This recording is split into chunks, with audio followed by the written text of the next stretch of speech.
L'autre vidéo s'est coupée. Donc il va être humilié et flagellé. À cause de quoi? Mais c'était avec le triomphe. Donc il est venu en triomphe en livrant sa vie. Il sait tout ce qui va se passer. Puisqu'il est l'esprit lui-même. Il sait qu'il va mourir. Mais cette mort est une autre gloire. Le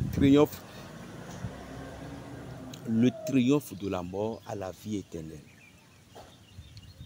L'entrée de Jésus-Christ nous rappelle encore également que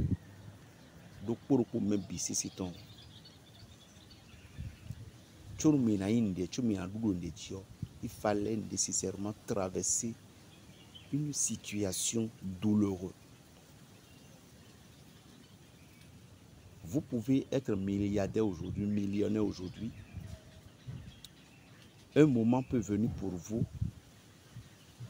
qui va être le moment, l'entrée triomphale de Jérusalem pour vous.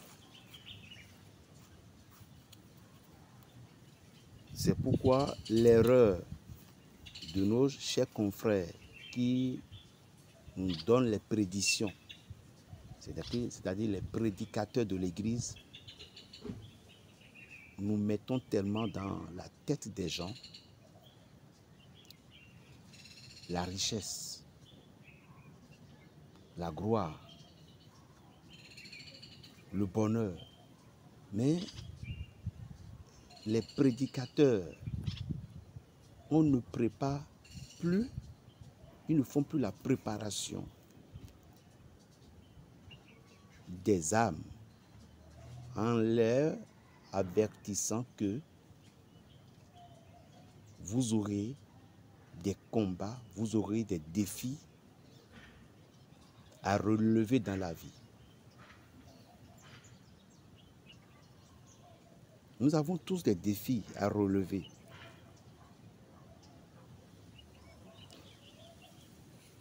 C'est pourquoi il y a quelque chose que nous devons tirer dans le contexte de l'entrée triomphale de Jésus à Jérusalem. Il y a quelque chose que nous devons tirer dedans. C'est quoi la chose? L'entrée triomphale de Jésus-Christ à Jérusalem nous montre tout simplement que lorsque le ciel vous a béni, vous avez eu la chance qu'il y a l'argent, vous avez eu la chance que le bonheur là, vous avez eu la chance que l'argent a été la bienvenue dans votre poche. Il faut avoir l'humilité pour l'utiliser.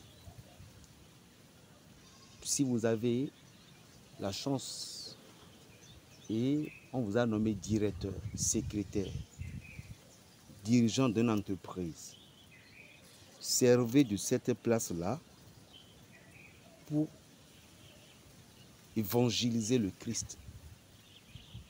Servez votre catégorie dont vous êtes aujourd'hui. Vous avez un foyer, servez le foyer pour évangéliser. Évangéliser l'amour, puisque la place que vous occupez aujourd'hui, quelque chose pourrait arriver. Des choses imprévues pouvaient arriver. Des épreuves pourront arriver. Ne soyez pas sûr de votre supériorité aujourd'hui parce que vous êtes à 500 000, vous êtes à 300 000, vous êtes à 200 000, vous êtes à 1 million.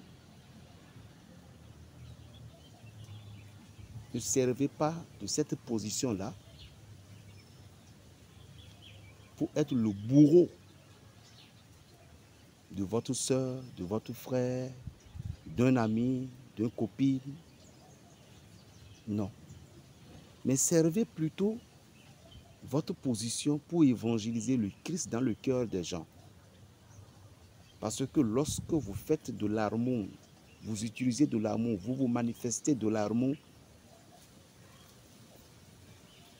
en la position à laquelle le ciel vous a donné aujourd'hui, le jour où vous aurez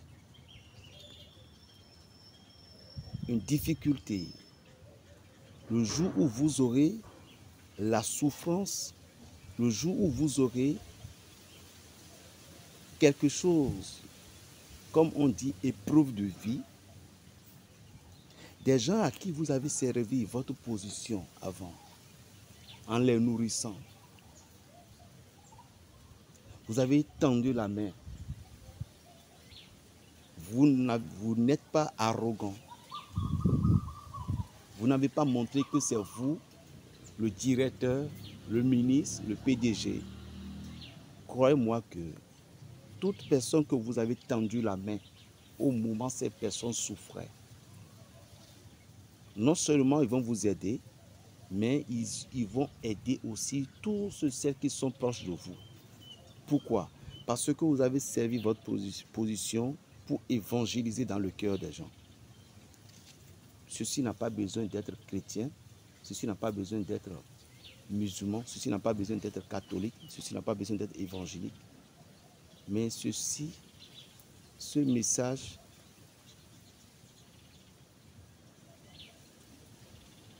a besoin d'être un homme de cœur. Arrivée triomphale de Jésus à Jérusalem, qui pouvait imaginer que c'est parmi ses apôtres que quelqu'un ira le livrer. Le malheur ne vient jamais de loin. Il vient toujours d'une cloche. D'un poche, toujours ça vient. Alors, c'est à vous de comprendre, de vous préparer en sachant que la nature a toujours des défis à vous relever. La première des choses à faire dans la vie, c'est la patience, l'humilité. Parce qu'il n'y a rien sans la patience. Il n'y a rien sans l'humilité. Il faut servir votre position. Servir votre position pour évangéliser l'amour de Jésus dans le cœur. Dans la foule, les prêtres qui ont condamné Jésus-Christ, ces prêtres qui l'ont condamné, il y a un monsieur, Joseph d'Arimathie et Nicodème. D'abord, Joseph d'Arimathie, on dit que c'est un homme influent qui avait sa propre tombe. Mais à cause de la peur des Juifs, il ne voulait pas se montrer. Mais qu'est-ce qu'il a fait? Il est parti réclamer le corps de Jésus-Christ. Lorsque vous êtes dans votre mission, vous avez le pouvoir divin et vous êtes humble, je vous assure que le ciel vient toujours secourir pour enlever la honte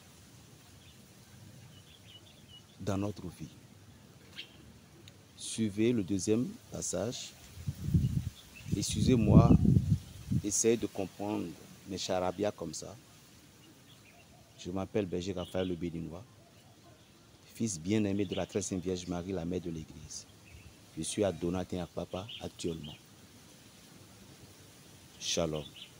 Plus 229 01 le 95 26 41 46. Shalom.